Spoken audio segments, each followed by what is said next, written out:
Andrei Chikatilo. Andrei Chikatilo confessed to 56 murders when he was eventually caught in 1990. The brutal killer preyed on children and homeless youth, eating their intimate parts. He was a Soviet serial killer, born in Ukraine, nicknamed the Butcher of Rostov, or the Red Butcher. Chikatilo was known by nicknames such as the Butcher of Rostov and the Butcher of Rostov because the majority of his murders were committed in the Rostov region of the RSFSR. To learn more about his complete life story and the most important details about the crime he committed, stay with us until the end of the video. Andrei Chikatilo was born in the village of Yablokny, in the modern Sumy region of the Ukrainian SSR. He was born shortly after the famine in Ukraine caused by Joseph Stalin's coercive agricultural policy. Ukrainian farmers were forced to hand over their entire crop for statewide distribution.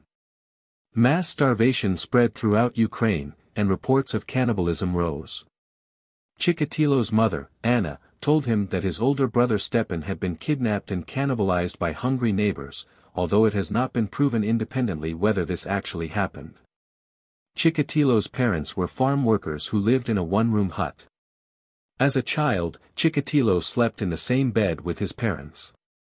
He was a chronic bedwetter and was scolded and beaten by his mother for every offense. When the Soviet Union entered World War II, his father, Roman, was drafted into the Red Army and captured after being wounded in combat. During the war, Chikatilo experienced some of the effects of blitzkrieg that both frightened and excited him. On one occasion, Chikatilo and his mother were forced to watch their hut burn to the ground. In 1943, while Chikatilo's father was at the front, Chikatilo's mother gave birth to a baby girl. In 1949, Chikatilo's father, who had been released by the Americans, returned home. Instead of being rewarded for his war service, he was branded a traitor for surrendering to the Germans. Chikatilo was shy and studious as a child, and an avid reader of communist literature. He was also the target of bullying by his peers. During his adolescence, he discovered that he suffered from chronic impotence, which exacerbated his social awkwardness and self-loathing.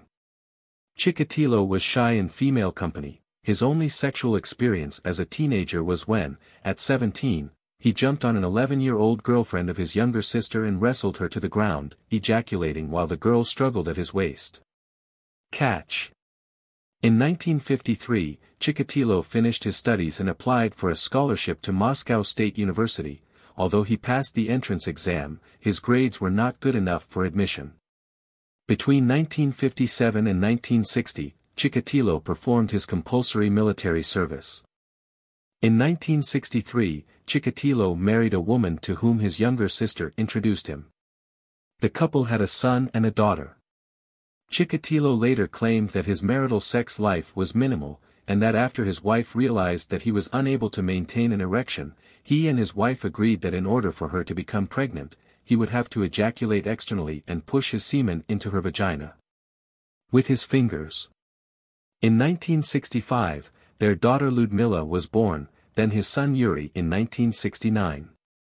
In 1971, Chikatilo completed a correspondence course in Russian literature and received his degree in the subject from Rostov University.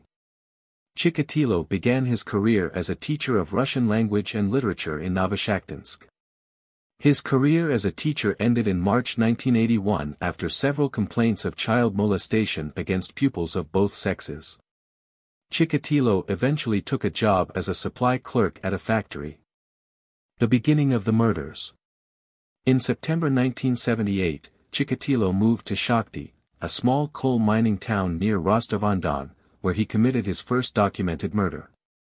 On December 22, he lured a 9-year-old girl named Yelena Zakotnova to an old house he had secretly purchased. He tried to rape her but failed to get an erection. When the girl struggled, he strangled her to death and stabbed her body, ejaculating while stabbing the child. Chikatilo then threw Zakotnova's body into a nearby river. Despite the evidence linking Chikatilo to the girl's death, stains of the girl's blood were found in the snow near Chikatilo's house, and a witness gave police a detailed description of a man who closely resembled Chikatilo whom she saw talking with Zakatnova at the bus stop where he was. A girl was seen alive last time, a 25-year-old named Alexander Kravchenko, who had served prison time as a teenager for the rape and murder of a teenage girl, was arrested for the crime and later confessed to the murder. He was tried for the murder in 1979.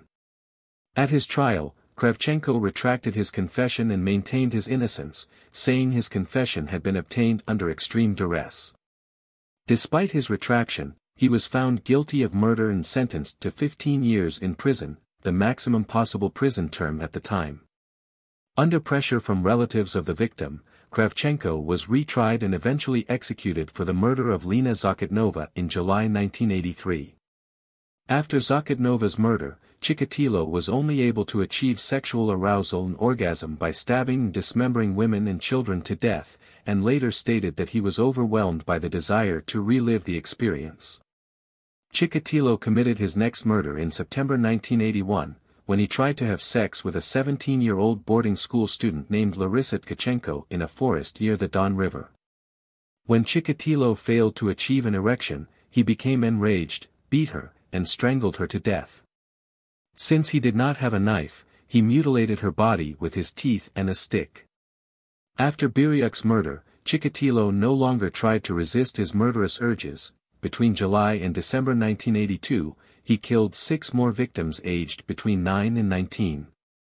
Established a pattern of approaching children, runaways, and homeless youths at bus or railway stations, luring them into a nearby forest or other secluded area and killing them, usually by stabbing, dismembering, and disemboweling the victim with a knife, although some victims, in addition to sustaining a large number of knife wounds, were also strangled or beaten to death.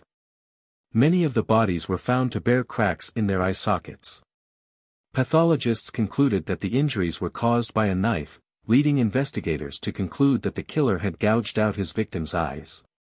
Chikatilo's adult victims were often prostitutes or homeless women who could be lured to secluded areas with promises of alcohol or money. Chikatilo usually attempts intercourse with these victims, but is usually unable to achieve an erection, which may send him into a murderous rage, especially if the woman makes fun of his impotence. He will only reach orgasm when he stabs the victim to death. His victims were children of both sexes. Chikatilo would lure these victims to secluded areas using a variety of tricks, usually formed in the initial conversation with the victim, such as promising them help or company, with an offer to show the victim a shortcut, an opportunity to view stamps, films, rare coins, or with a display of food or candy. He would usually overpower these victims when they were alone, tie their hands behind their backs with rope, and then proceed to kill them. Chikatilo did not kill again until June 1983, but he killed 5 more times before September. The accumulation of bodies and the similarities in the pattern of wounds inflicted on the victims forced the Soviet authorities to admit that a serial killer was on the loose. On September 6, 1983, the Prosecutor General of the USSR officially linked 6 of the murders to date committed to the same killer. A Moscow police team, headed by Major Mikhail Fedosov, was sent to Rostov-on-Don to direct the investigation. Fedosov focused the investigations on Shakhty and assigned specialist forensic analyst Viktor Burikov to head the investigation. Given the sheer brutality of the murders, much of their police effort focused on mentally ill citizens, homosexuals, pedophiles, and sex offenders, slowly working to solve whatever was known and exclude them from the investigation. A number of young men confessed to the murders, although they were usually mentally disabled young men who would only confess to the crimes after lengthy and often brutal interrogation. 3 known homosexuals and a convicted sex offender committed suicide as a result of investigators' harsh tactics, but as police obtained confessions from the suspects, bodies continued to be discovered proving that the suspects who had previously confessed could not be the killer identified by the police. The Quest. In October 1983, Chikatilo killed a 19-year-old prostitute, and in December a 14-year-old schoolboy named Sergei Markov. In January and February 1984, Chikatilo killed 2 women in Rostov's Pilots Park. On March 24, he lured a 10-year-old boy named Dmitry Tashnikov away from a stamp kiosk in Novoshakhtinsk. While walking with the boy, Chikatilo was seen by several witnesses who were able to give investigators a detailed description of the killer. When Tashnikov's body was found 3 days later, police also found the killer's fingerprint in samples of semen and saliva on the victim's clothes. On May 25, Chikatilo killed a young woman, Tatiana Petrosyan, and her 11-year-old daughter, Svetlana, in a forest outside Shakhty. Petrosyan had known Chikatilo for several years before her murder. By July 19, he had killed 3 more young women aged between 19 and 22 and a 13-year-old boy. In the summer of 1984, Chikatilo was fired from his job as a supply clerk on charges of theft of property. The charge was filed against Chikatilo last February and he was asked to quietly resign, but he refused to do so because he denied the charges against him. Chikatilo found another job as a supply clerk in Rostov on August 1. On August 2, Chikatilo killed a 16-year-old girl, Natalia Golosovskaya, in Pilot Park, and on August 7, he killed a 17-year-old girl on the banks of the Don River before flying to the Uzbek capital, Tashkent, on a business trip.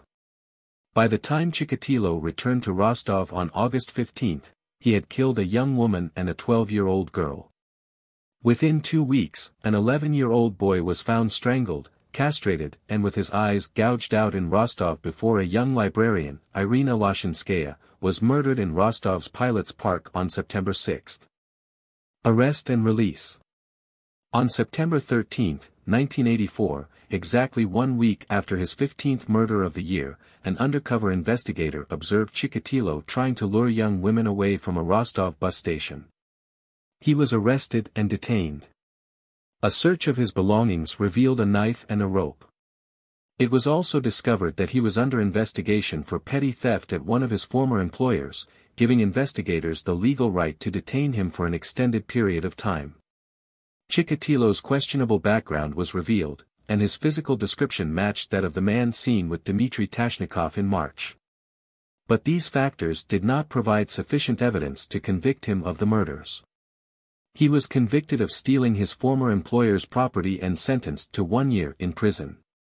He was released on December 12, 1984 after serving 3 months. On October 8, 1984, the head of the Russian Prosecutor General's office officially linked 23 murders committed by Chikatilo into a single case, and dropped all charges against the mentally disabled youth who had previously confessed to the murders.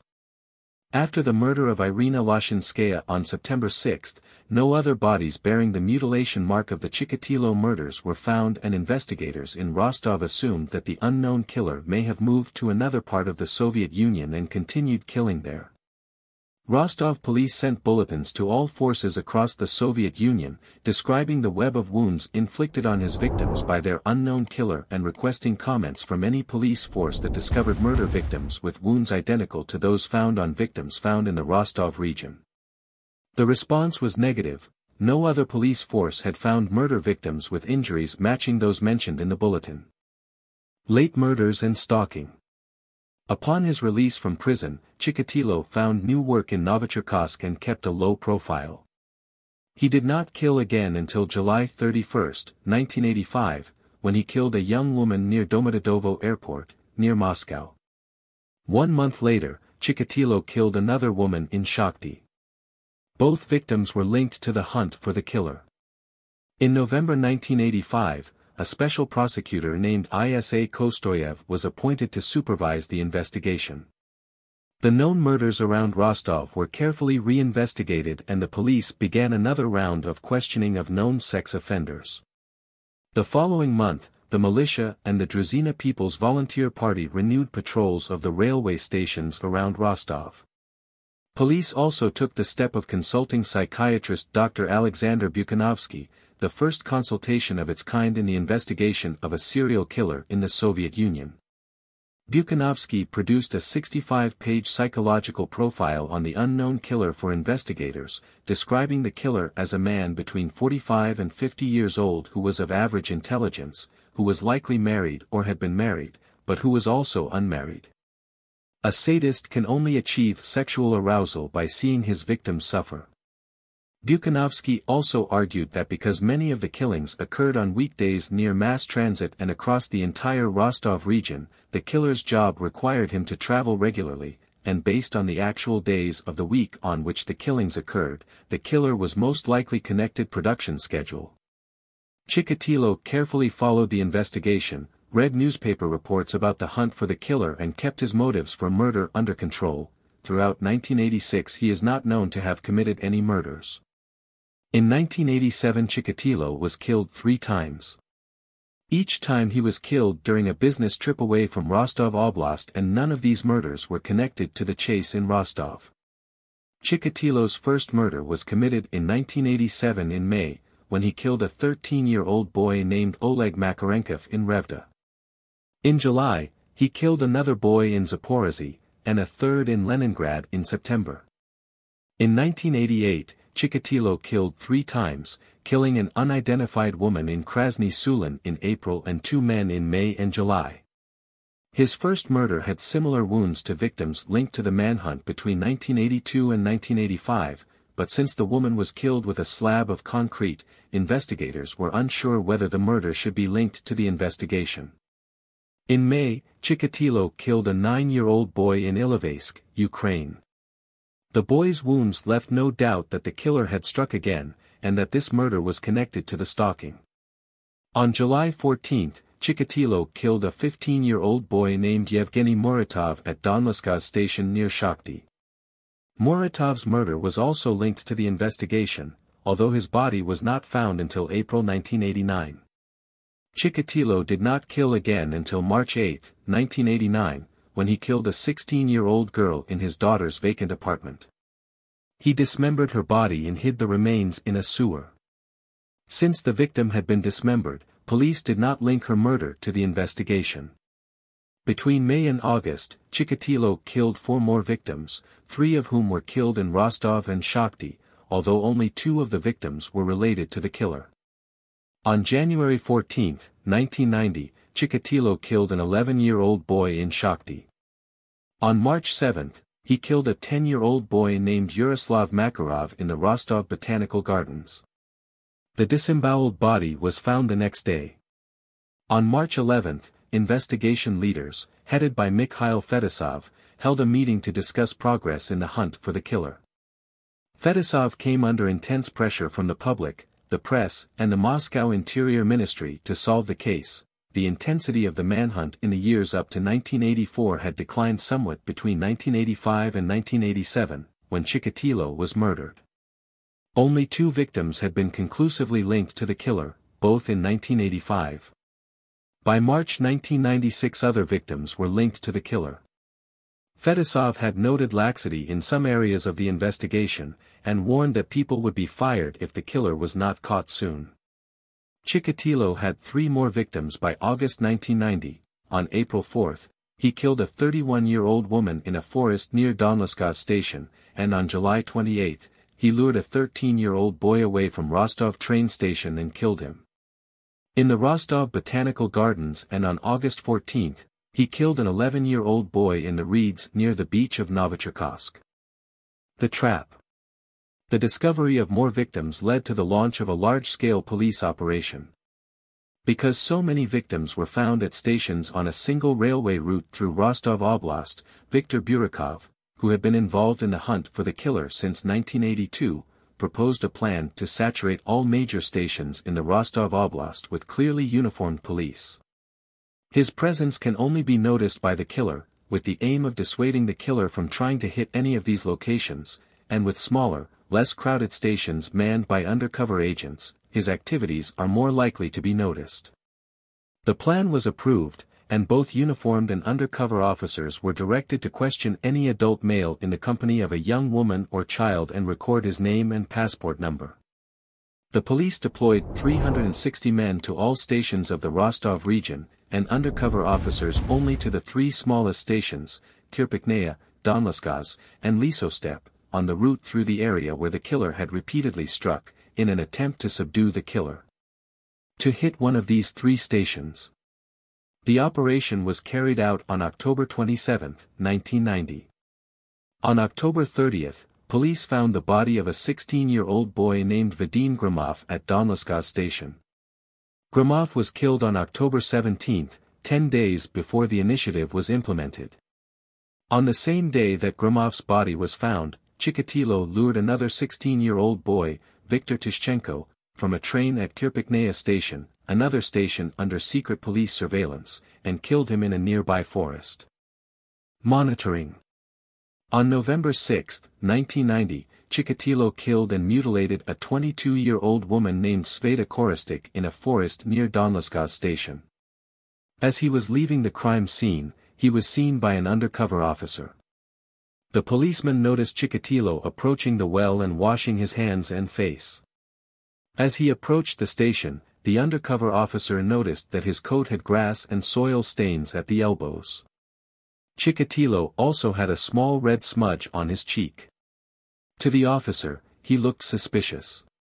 The only reason people entered the forests near the station at that time of year was to collect wild mushrooms, a popular pastime in Russia. However, Chikatilo was not dressed like a typical forest hiker, he was dressed more formally. Moreover, he had a nylon sports bag, which was not suitable for carrying mushrooms. The policeman stopped Chikatilo and checked his papers.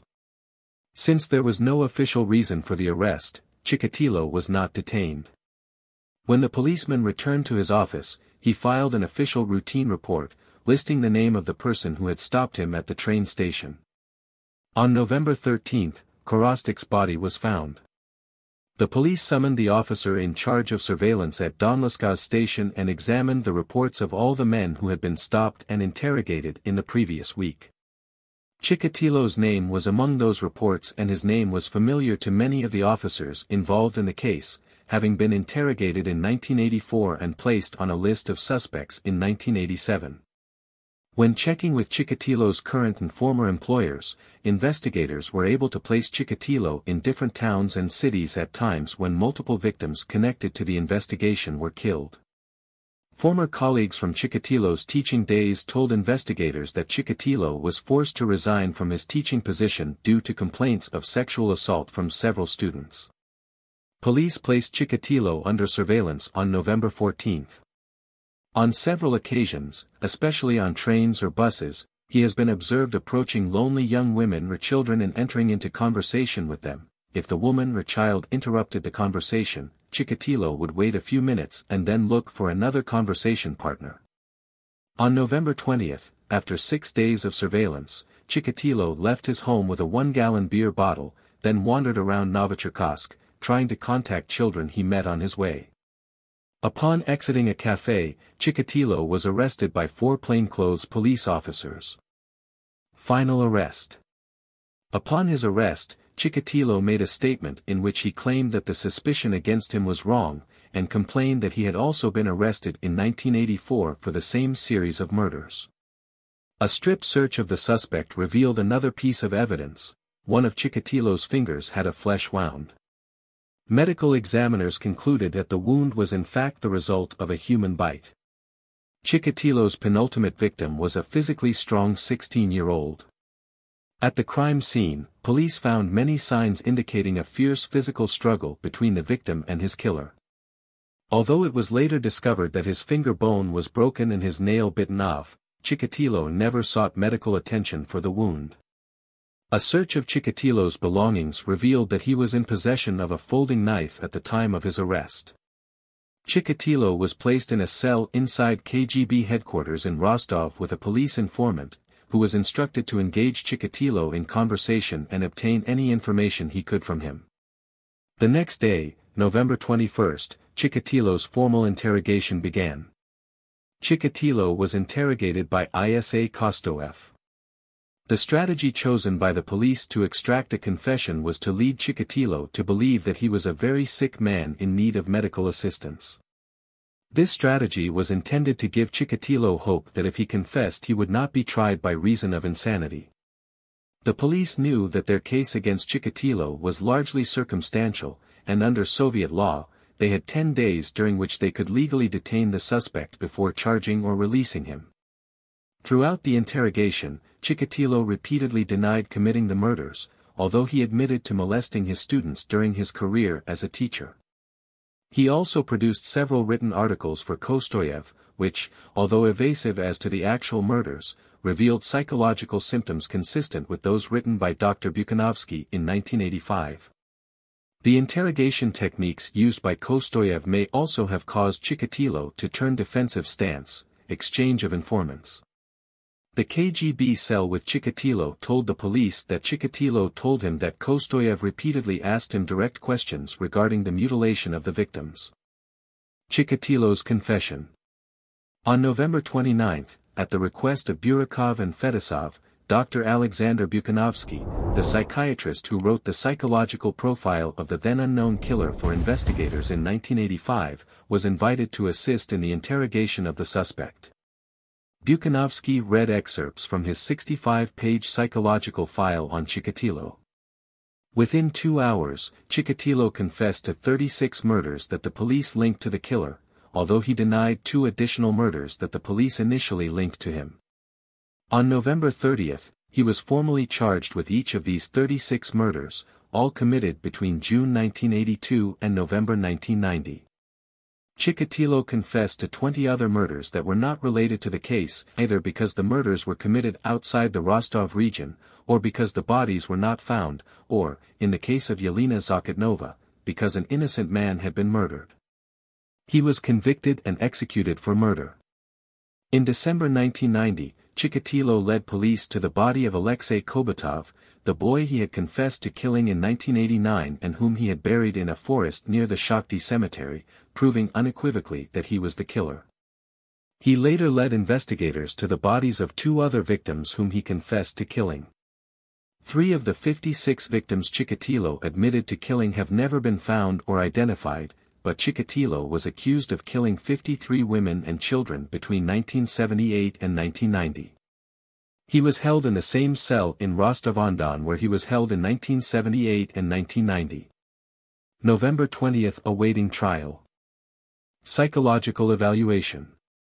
On August 20, 1991, after completing Chikatilo's interrogation and completing the reenactment of all the murders at each crime scene, Chikatilo was transferred to the Serbsky Institute in Moscow for a 6-day psychiatric evaluation to determine whether or not he was mentally ill. Welcome to trial. Chikatilo was analyzed by a senior psychiatrist, Dr. Andrei Chikatilo, who declared him legally sane on October 18. In December 1991, the police published details of Chikatilo's arrest and a brief summary of his crimes to the newly edited media. Trial and execution.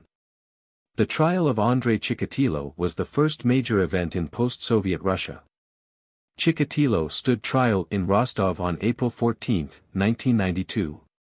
During the trial, he was confined in an iron cage in the corner of the courtroom to protect him from attacks by several angry and hysterical relatives of his victims. Chikatilo's head was shaved, a standard prison precaution against lice. Relatives of the victims regularly shouted threats and insults at Chikatilo throughout the trial, demanding that the authorities release him so they could kill him themselves. Each murder was discussed separately, and on several occasions, relatives broke down in tears when details of their relatives' murders were revealed, some even fainted. Chikatilo regularly interrupted the trial, exposing himself, singing, and refusing to answer questions asked by the judge. He was regularly removed from the courtroom for interrupting the proceedings. On May 13, Chikatilo withdrew his confessions to 6 of the murders to which he had previously confessed. In July 1992, Chikatilo demanded that the judge be replaced because he had made too many reckless remarks about his guilt. His defense lawyer supported this claim. The judge looked at the prosecutor and even the prosecutor upheld the defense's ruling, noting that the judge had already made many of these remarks. The judge ruled to replace the public prosecutor instead. On August 9, both the prosecution and defense presented their final arguments before the judge. Chikatilo again tried to interrupt the proceedings and had to be escorted from the courtroom. Final ruling was postponed until October 14. As final deliberations began, the brother of Ludmila Alexieva, a 17-year-old girl killed by Chikatilo in August 1984, threw a heavy piece of metal at Chikatilo, hitting him in the chest.